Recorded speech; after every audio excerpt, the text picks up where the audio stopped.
Hi, everyone. Welcome into Primetime TV. I'm Barbara Marvell Kelly. With me is Dennis Kelly. Hi. Hi. We're back again. How about that? 2 weeks in a row, I might add.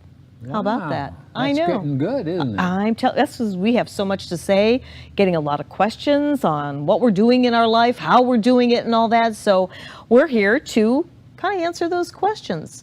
Yeah, it's called sharing. It's called sharing. It is. Right. We want to thank you for joining us Mondays live at 5. You just never know what you're going to see or hear on this show. Many times we're unscripted. Many times we have a little bit more of an idea, like today. Last week we were talking about your ultimate corporate wellness program. And that is in the archives on webeamtv.com if you would like to see that, because my husband he does go out and do lunch and learns, and he talks to corporations using his proprietary program called Try Neurogenics. Very well put. I thought that was pretty well. Well, I've been living it. The book proves it. He used me as a test case. How many years ago? 1996, right? I can't even go back that far. Wait a minute. Your long-term memory, it rocks. He comes up with things that I've never even heard before, and we've been together over 20 years. You didn't see the cheat sheet I had? Oh, is that what it was? Oh, yeah. I carry it with me all the time. Oh, is that what you're looking down at, eh? Yeah. Well, I have to say that we're excited about today's show, as we always are, because we really want to share what's worked for us. And people are always asking us, how do you do what you do, especially at almost 70 and 80? I mean, you know, I never really think about it. We just do it. We just do. That's right. Right? And when I think about you winning that world championship at age 78 last year, and you're coming out of retirement again at 80, I must say, next year, and he's going to go for it again. And it's not really that we need another trophy, but it's mainly to show the system actually works. And then, of course, goodness knows, 2 Dancing with the Local Stars for myself, and I still can't believe I did that. But you know what? When you're in that state of mind and the right heart coherence, life is very, very good. And we remember our gratitude, don't we? Absolutely. It's quite an important moment.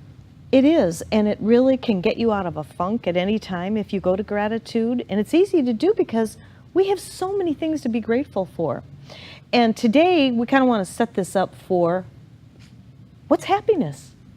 Are you happy? What is your definition for happiness? Think about it. What's yours? Well, basically, it's not just one thing.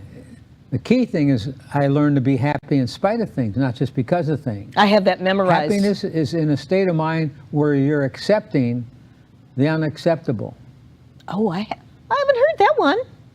You're accepting of the unacceptable.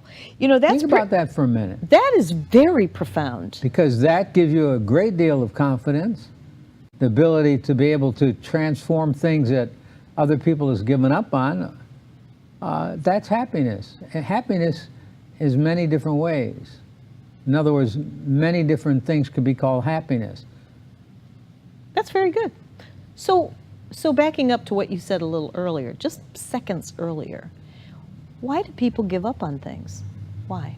Well, it's easier to be negative. It takes effort to be positive. It takes effort to stay happy, especially in spite of things. But the rewards are insurmountable. I mean, the peace of mind it gives you, the ability to be able to share those things with your family. The best gift you can give people, the loved ones especially, are be a good example. Mm-hmm. Being a good example, it's so easy to be happy, just be. Mm-hmm. But people find it difficult because it's easy to be negative. We're genetically engineered to be negative. Why is that? For survival purposes. You have a whole story behind that. Back in the Paleolithic ancestor days, the key thing is you would have a tiger. The caveman would either go to kill or run. In other words, you got 2 little simple thoughts that are very, very quick to ignite into the system to get that person get out of the way or kill the wild beast or whatever. But the key is learning to really fit into those things that make you feel happy. In other words, find things to be happy about. I have one little thing I recommend to when I do a coaching session is each day take a little tab of paper and write something good that happened that day, something good you could talk, and put it in a jar. And every day, every day do that same thing and put it in a jar. And then you've got this whole, at the end of the year, this whole big jar full of happiness. That's cute.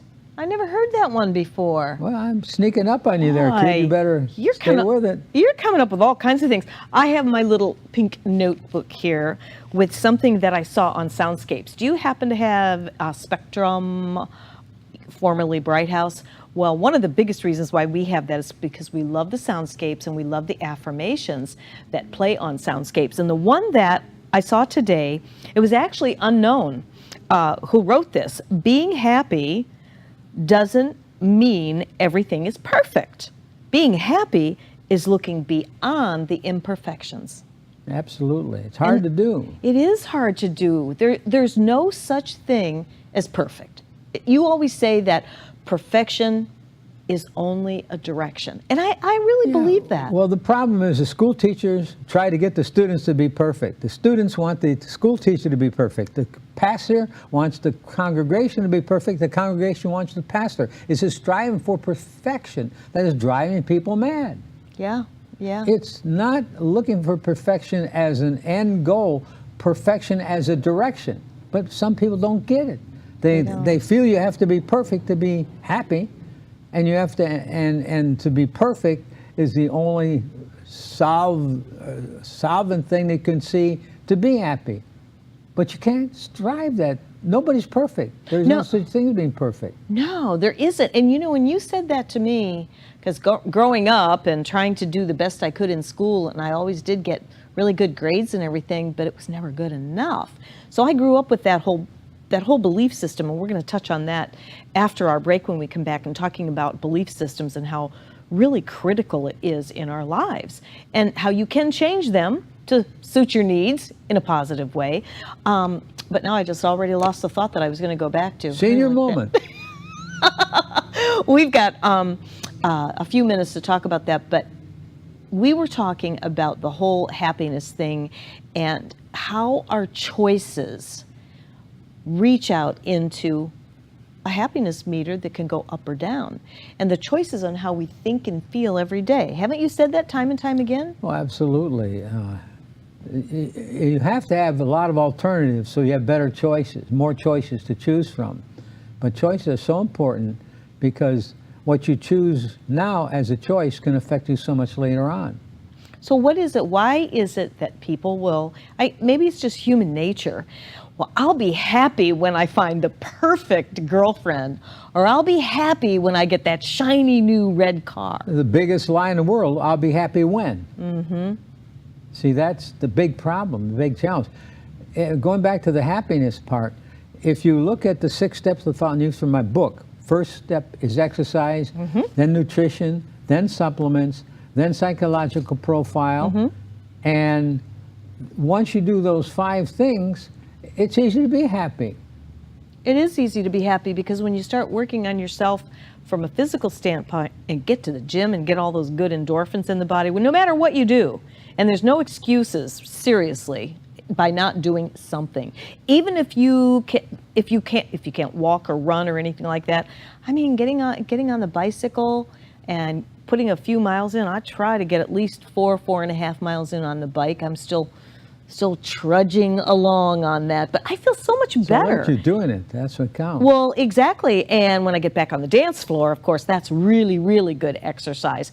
And, you know, we were talking earlier, we're up talking about this at 5 and 6 o'clock in the morning. I kid you not, we really are.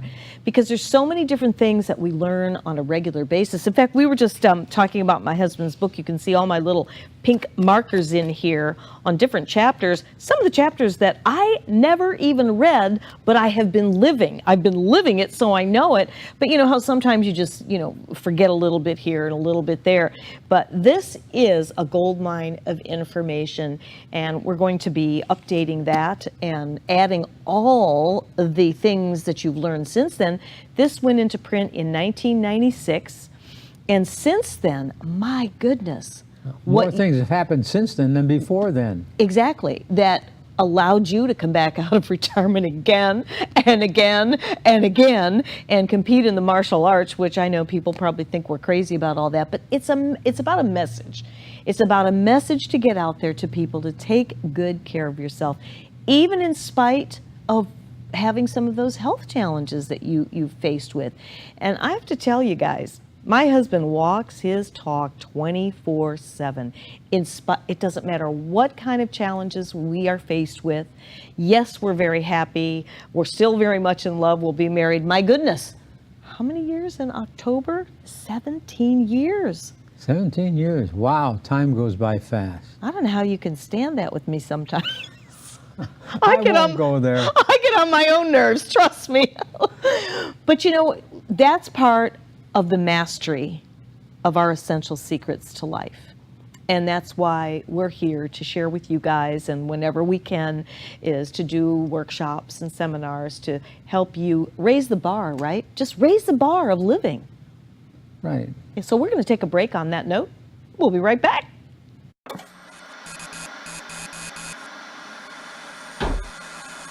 At a certain age, so this is supposed to happen. No, it's not supposed to happen.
At a certain age, so this is supposed to happen. No, it's not supposed to happen.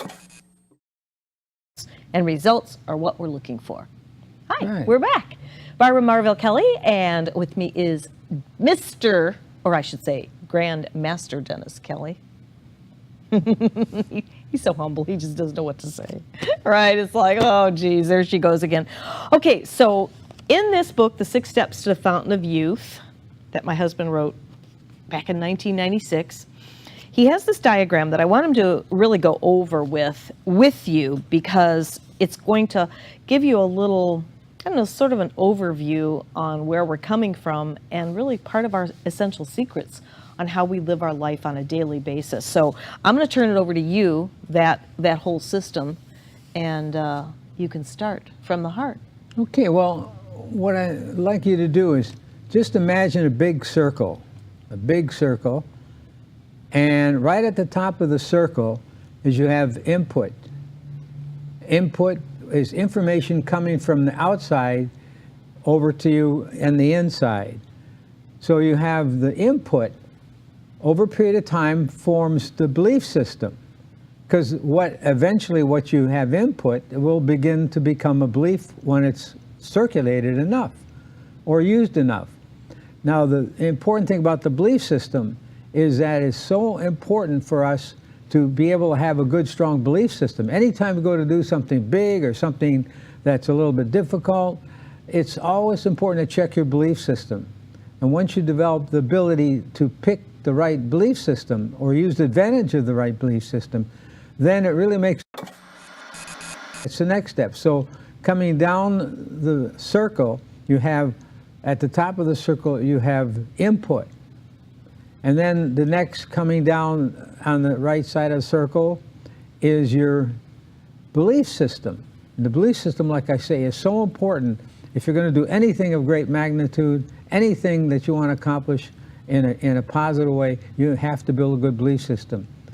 And most of the time the belief system is wrong. We believe some of the wrong things. It's not so much what you believe that counts, it's what you believe that isn't so.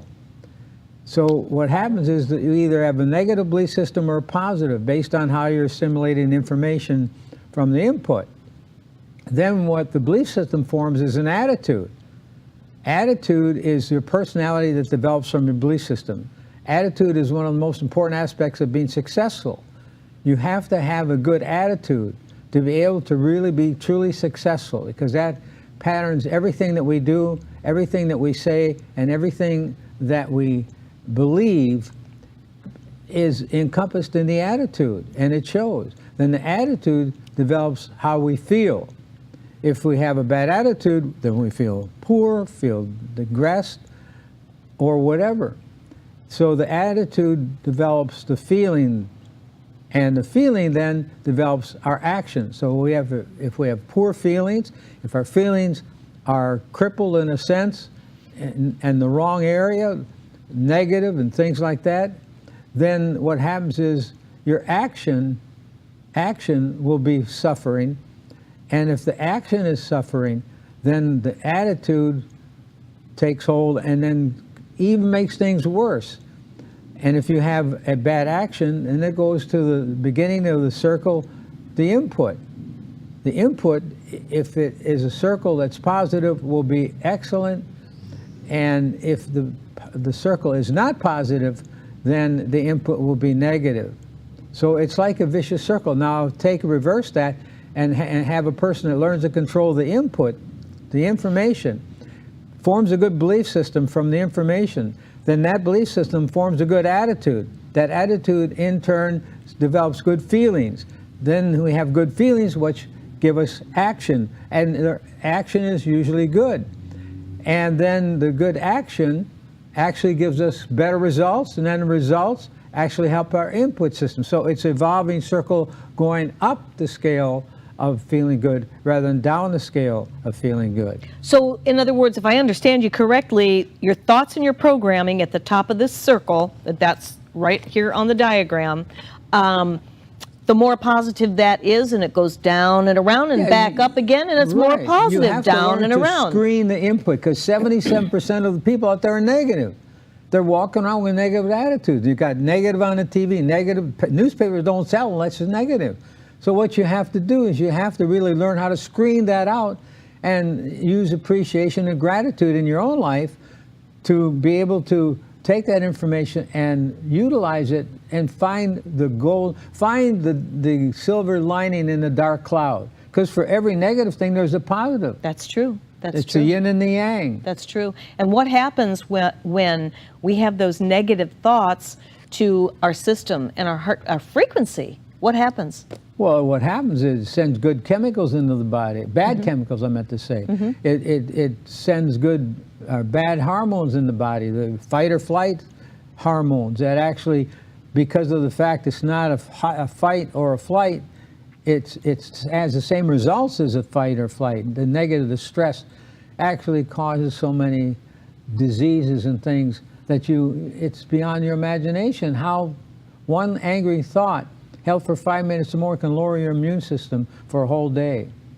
That's a lot of angry thought processes. People are around angry. And you can see when you're driving down a busy street, it's like kamikaze pilots. You know, everybody is all stressed out trying to get somewhere in a hurry.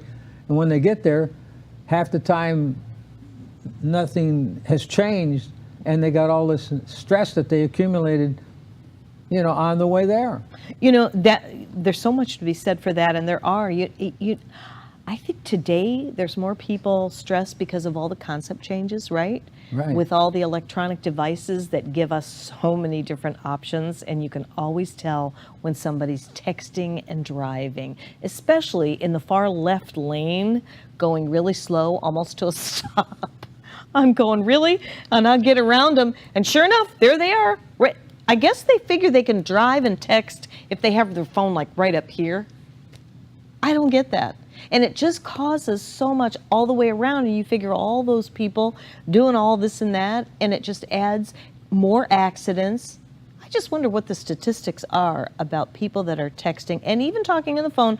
I am guilty of that, but I don't make a constant habit of it because I know my shortcomings when it comes to driving. Well, when we get back to the circle that I was talking about, Yes.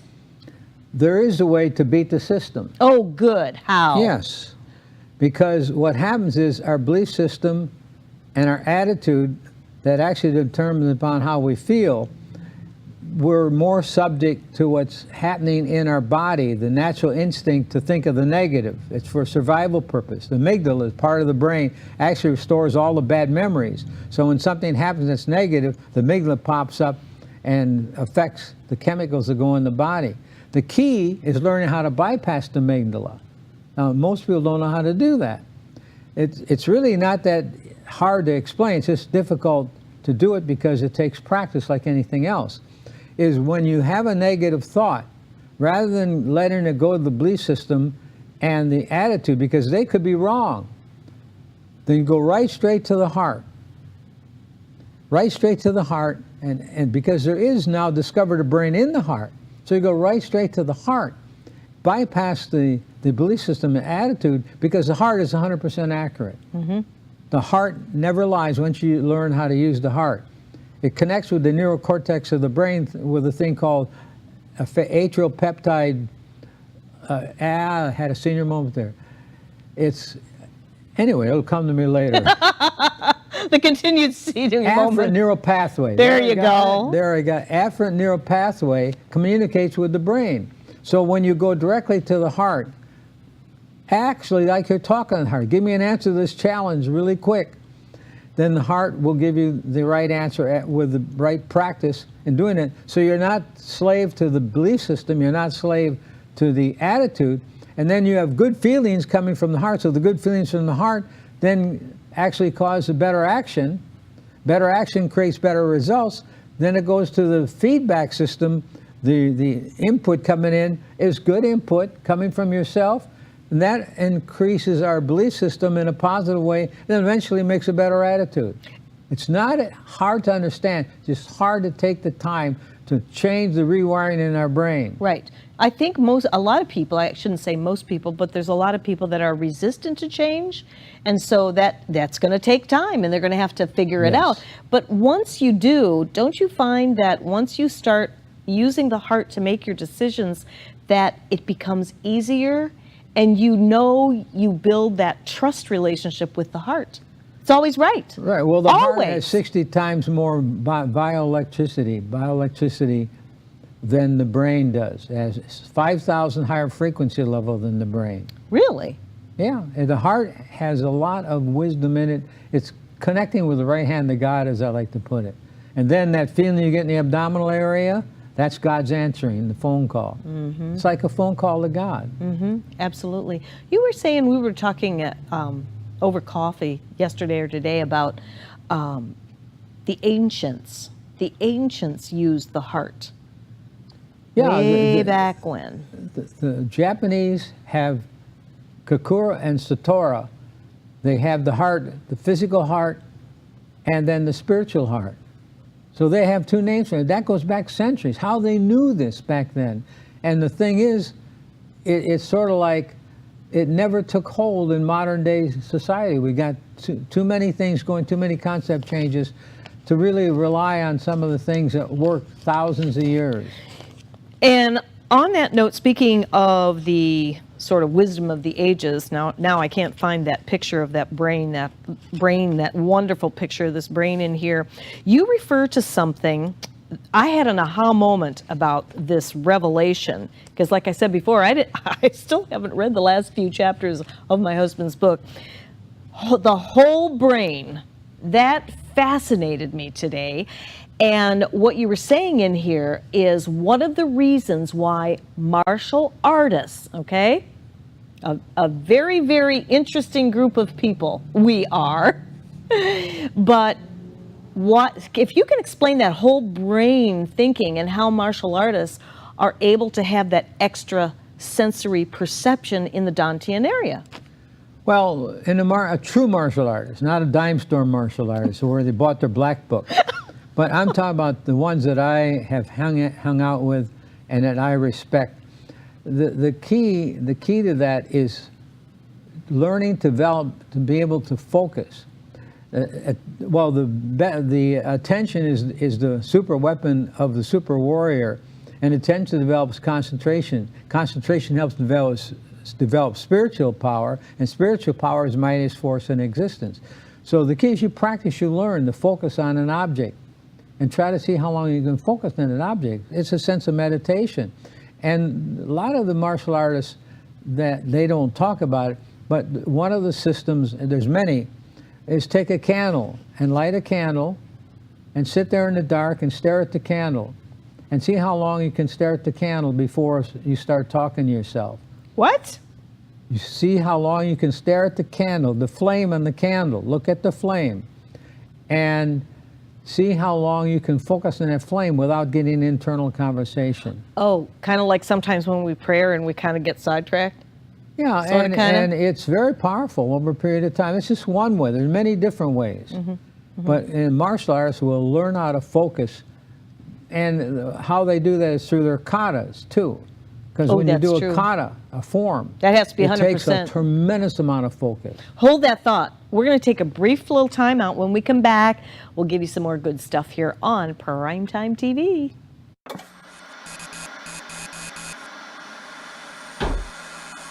At a certain age, so this is supposed to happen. No, it's not supposed to happen.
At a certain age, so this is supposed to happen. No, it's not supposed to happen. Do you remember? Hi, everyone. Hold that thought. Do you remember? Yeah, we're talking about the heart and how we go to the heart, and it can get bypassing the belief system and the attitude. Very good. All right. Well, you know, there is so much truth to that. We've been living this way for many, many years. And maybe some of you have you can relate to it by thinking about that gut feeling. Have you ever made a decision where you just feel it in your gut and you know it to be right and you know it to be true?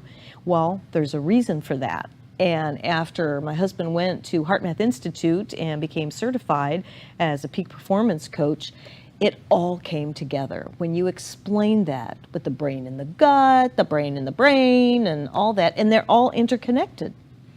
Yeah, and it's really not that hard to communicate with the heart, because all you have to do is simply treat the heart like it was in other words, this awesome, powerful unit, in other words, where you're connecting right hand to God, so to speak. And if you're not a religious person, the universal energy, you can pick out whatever label you want to give it. But the key thing is realizing that the heart has answers to any question that you can ever ask it. There is a divinity in the heart that is hard to explain. And once you learn how to utilize that, first of all, what you want to do is when you have a stressful situation, take a pause, like pushing the pause button on a VCR. Take a moment, just pause. And then with that moment, then actually ask your heart, using your common sense and wisdom, give me an answer to this situation. And the heart, once you practice this a number of times, will actually give you an answer to the situation. You have to be careful what is a head answer or a heart answer. The head answer isn't always right. Right. The heart answer is never wrong. I know if I've made I haven't made too many heart decisions lately, only because I know making it from the heart is really the way to do it. Making a head decision, I've grown now to where when I'm doing the exercise, it comes very easy. Well, you said yourself that this whole book was all as a result of living from the heart, and that divine intervention that gave you all the answers that you need with all these diagrams. Well, it's amazing. 90% of those diagrams didn't come from me. It came from my heart. And when I would ask the good Lord through my heart to give me an answer, because it's beyond my intelligence to come up with this graph that I need, something to explain this. It's amazing how the answers came at different times. Sometimes in the middle of the night, sometimes when I'm laying in the bathtub, sometimes when I'm doing something, driving a car, it'll come. It's like an aha moment. Yes. But the more, I should say, the more you practice this, the easier it is to use it.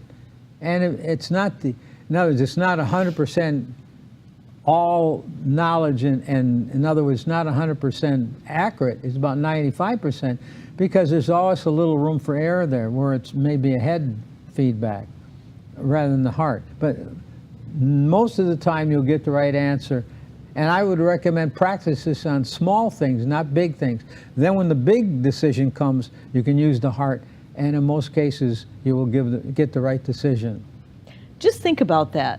The decision making comes from the heart, and knowing that you will always make the right decision. It just works that way. It really does. I love coaching women and even helping friends that maybe find themselves in either a crisis or they're just in a quandar. They just can't figure it out. What's the first thing that comes out of our mouth? Go to your heart. Your heart is never wrong. And it's a quick answer because it's the right answer. Rather than sit there making suggestions for that loved one or that friend, once they learn how to live from the heart, it changes, it transforms everything. Because how many decisions do we make in a day? Right. What are we going to have for breakfast? In the Bible, there's several all that. places that talks about the heart. Mm-hmm. Yeah. Several places in the Bible talks about the heart. Yeah, yeah. So when you were doing the martial arts, going back to that, because we were talking about the intense intelligence that martial artists have, especially, they've got to act like in and of the split second when they're in the ring. You've done that and all. I just, I'm only my yellow belt in Taekwondo, but I do have a black belt in shopping, so I do have that. How did you, in such a split second like that, I mean, excuse me, I got to go to my heart. It just happens automatically. Doesn't it just come spontaneous?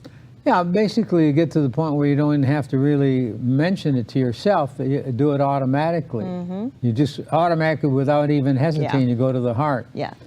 And the one thing in the martial arts we learn, well, not so much in the martial arts, but the scientists that worked on the heart, they discovered that the heart picks up things faster than the brain.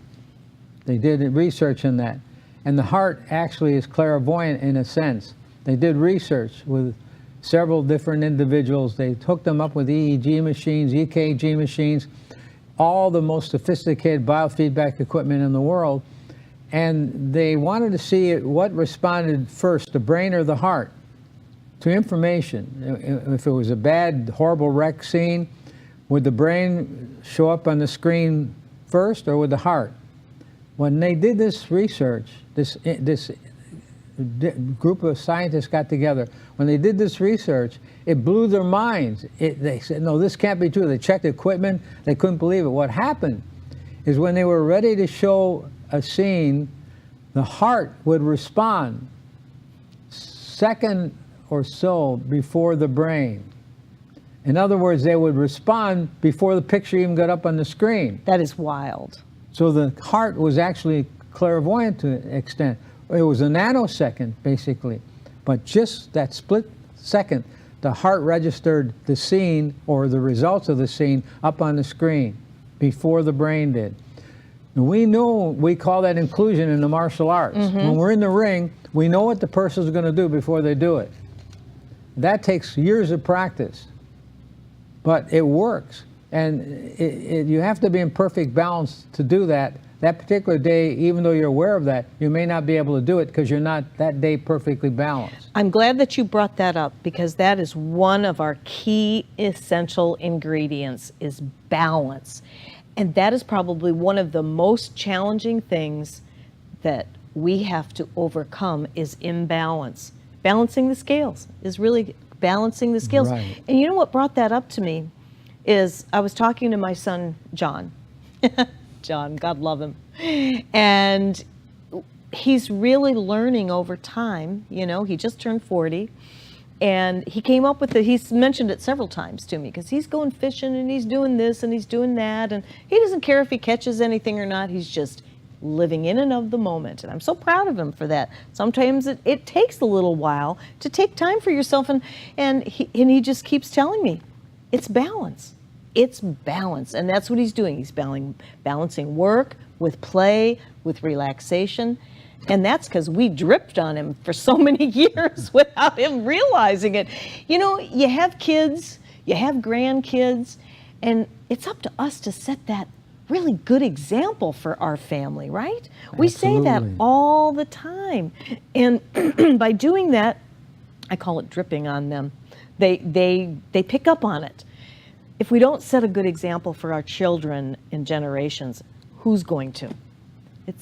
We need to do that. But sometimes we also need to have lessons in the personal growth and development area. I'll be the first one to say when I became pregnant with my first son, Jason, was when I really was on the quest to understand building a child's self-esteem, making the right decisions. That's when I started looking into health and wellness and fitness, the right mind, body, spirit. Yikes, and I was only like 20 at the time myself, so I'm still trying to figure out who I am. And now I'm growing this child inside of me, but we really do need to get to the womb. And we've done it through your Baby's Breath program with pregnant women, with the different exercises. Worked really wonderful. It really did, because there's so much knowledge about that baby that's growing inside pregnant women that can learn even before they make the grand entryway into the world. Well, the Japanese violinist, he passed away just recently, Suzuki Suzuki. His concept that everybody's born a genius. And he proved that when you take these little kids at 2 years of age and teach them how to play a violin. And it's amazing how their genius came out. And it was unbelievable to see these little kids playing a violin equal to what an adult is playing, as far as they were playing in the same music and the same band, so to speak. I've heard of that time and time again. So yeah, you know what? Perception is everything. And I think we talked about that last week, is perception. And there's so much to perceive in the world. We were saying earlier about the concept changes and everything, but balance is one key. Consistency is another, right? Right. And we're thinking that the consistency of the balance leads to self-mastery. And when you arrive at self-mastery, believe me when I tell you, you have become a master at life, no matter what's happening in your life, whether you're facing financial destruction, bankruptcy, divorce, death, daily crisis, depression, whatever it is. What do you think? Would you rather pay the price of discipline or the price of regret? Discipline weighs ounces, regret weighs tons. So that's where the discipline comes in. The Yeah. rewards are insurmountable. See, and I think that's where living the martial way, that's why you hear a lot of us talking about the wisdom of the ages, living the martial way, because martial artists are just so, you have to be so disciplined. Like you were saying, like within a nanosecond, you've got to be making, I mean, you're a 6-time world martial arts champion, for heaven's sakes, and 13-time national champion with over probably a couple hundred trophies in the amount of years that you've been competing. So it's a mastery that you have learned in the martial arts, but it spills over this mastery into your personal life, doesn't it? If a CEO of a company wants to get his company really rocking and rolling, should hire people like myself that have that knowledge and you can utilize those things in business. You can utilize it to be the best father, the best mother. It's all formulas. And these formulas are really not that difficult to do or to understand. They're difficult to take the time and be persistent. Exactly. The one formula that we use a lot is the Q plus Q, and nobody says it as good as you. I'm going to let you say it. That has been one of the most important formulas of all the formulas in my whole life, and it has actually helped me build, so to speak, empires within my own world.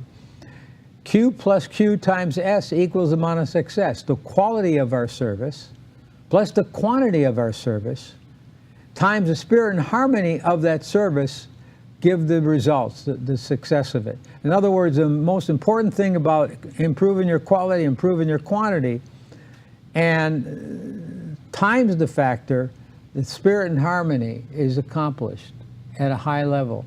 And when you try to improve the quality, sometimes improve the quantity, sometimes it gets a little bit hairy, because if you get in a situation where you're the boss and you're using this with an employee, he may not want to put the extra effort to do the quantity or quality that you want, and that may cause his harmony to go down. Exactly. So what you have to do is figure out a way to work around that. There's always a way. The heart will tell you. There is a way, and you've always said that what is most important is the spirit and harmony, because when the spirit and harmony gets unbalanced, then we know what goes from there. Everything's out of balance. Everything's out of balance. Right. Okay, it's time to go to break again. We'll be right back.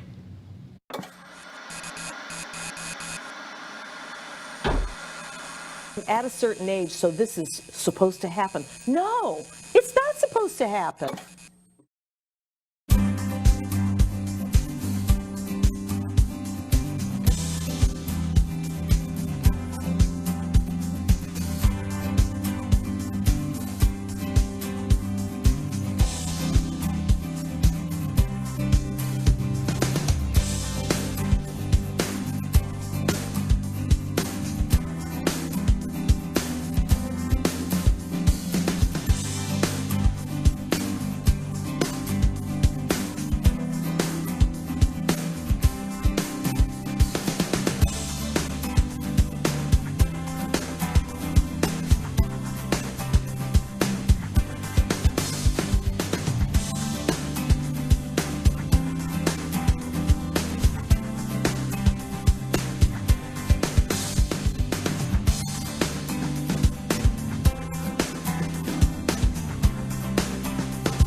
At a certain age, so this is supposed to happen. No, it's not supposed to happen. I was just watching during the break there. I'm going, no, it doesn't have to be that way. You're right. Welcome back, everyone, to Primetime TV Show. Hopefully you are enjoying yourself and gleaning a few little tidbits that we've been sharing, things that we live in our life on a day-to-day basis. I might falter a little bit more than my husband. He's just so consistent, really, day in and day out. Barbara Marville Kelly, Dennis Kelly here, talking about our proprietary program called Trineurogenics, using the mind as the map, the body as the vehicle, and the spirit as the fuel. I am in the process of writing my book series, Life Empowered, Sealed with a Kiss. It's all about the heart and soul of empowerment in every way, shape, and form. And if it wasn't for my life coach, I don't know where I would be, because I have been implementing the strategy and all of the essential principles that you have pulled together, including the divine shift, that has allowed us to live a heart-empowered life. And that will be coming out. We have a lot of really great things that we're going to be sharing on the show. We're going to be having more guests and people that we hang with that can give those testimonials and how they have also been living that life. So we're going to talk in this last bit about learning how to flow. And part of that comes from the fight or flight. What is that? Fight or flight? We have those choices, right? Absolutely. So how do we get into that flow?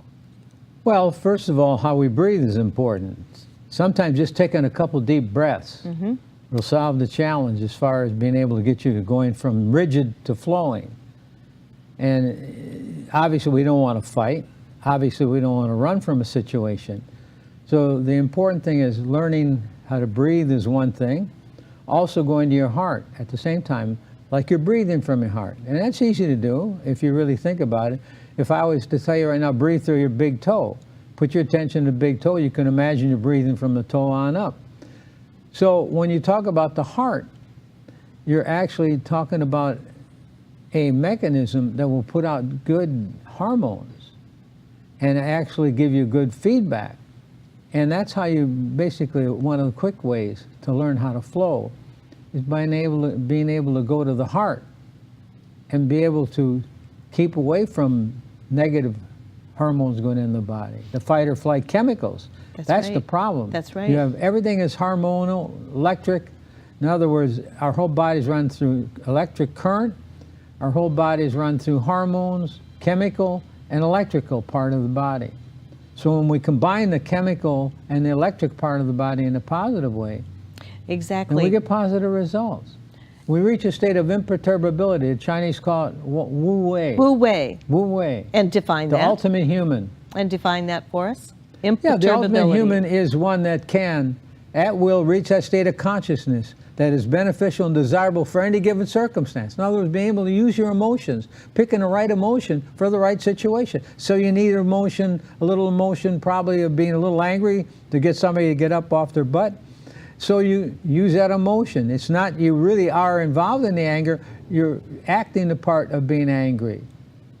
And the important thing is it really solves a lot of challenges because most people use the wrong emotion. They use the emotion that seems to be their cry for help, in a sense. In the Course in Miracles, they talk about anger is really being a cry for help.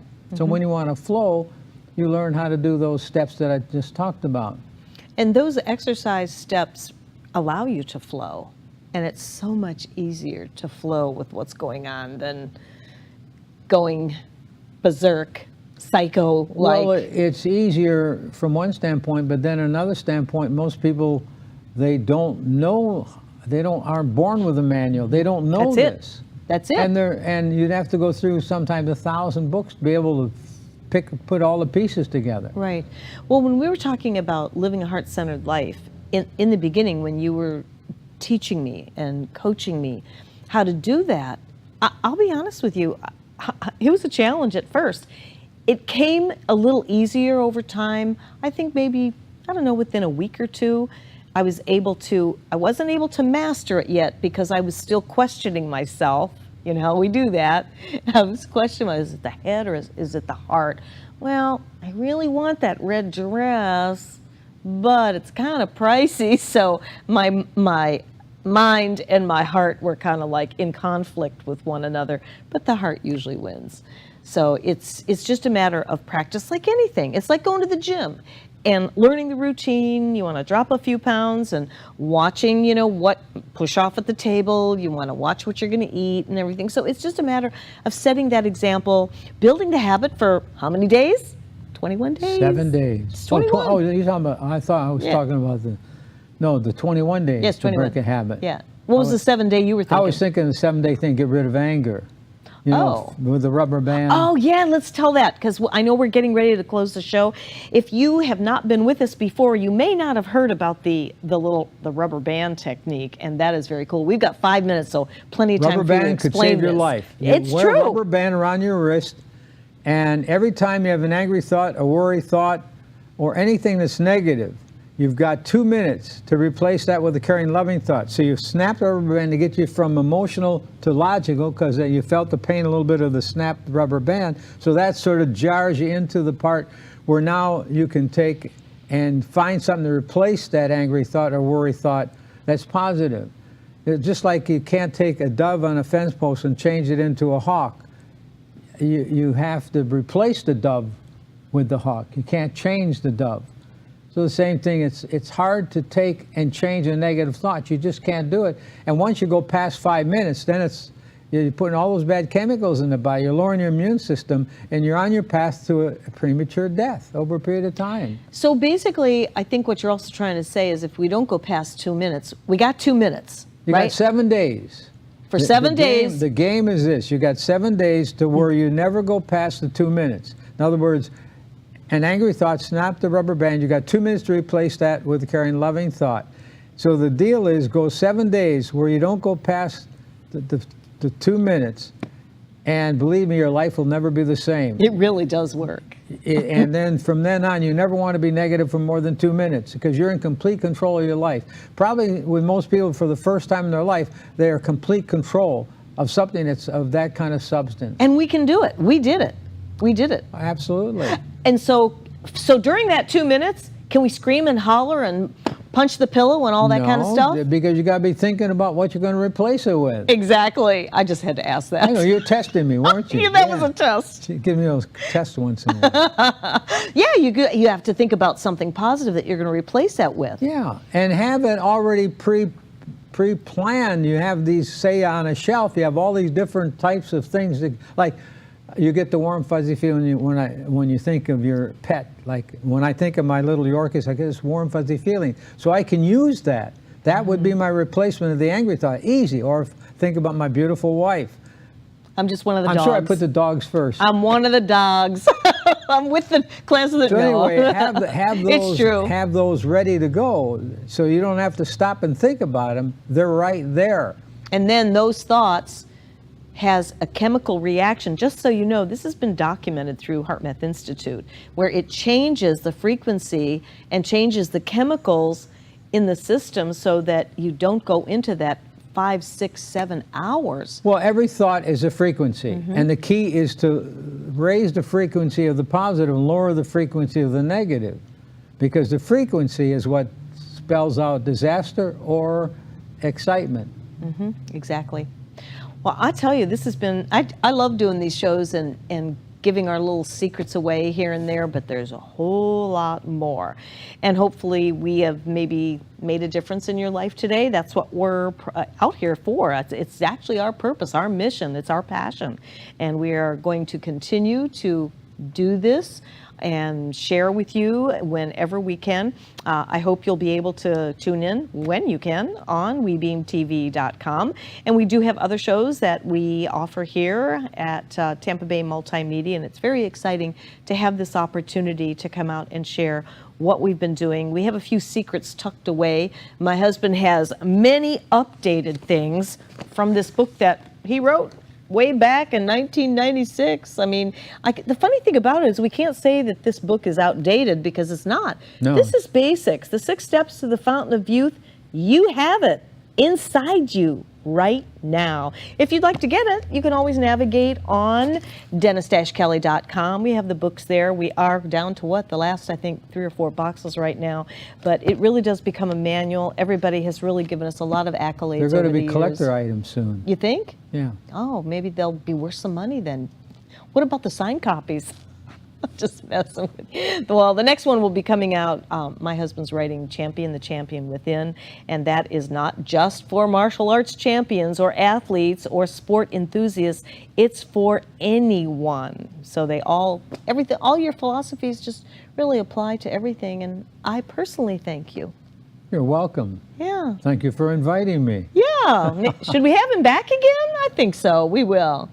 All right. Well, thanks for joining us here today, everyone, on Primetime. We're here every Monday live at 5 Eastern Time. Tell your friends. And, of course, you can also find us on Facebook. If you have any questions, you can always reach out to us on Facebook or private message us, and we'll be happy to get back with you. Really, it's up to you as to how you choose to live your life. Live it empowered. Live your life empowered. It will make a big difference. Bye now.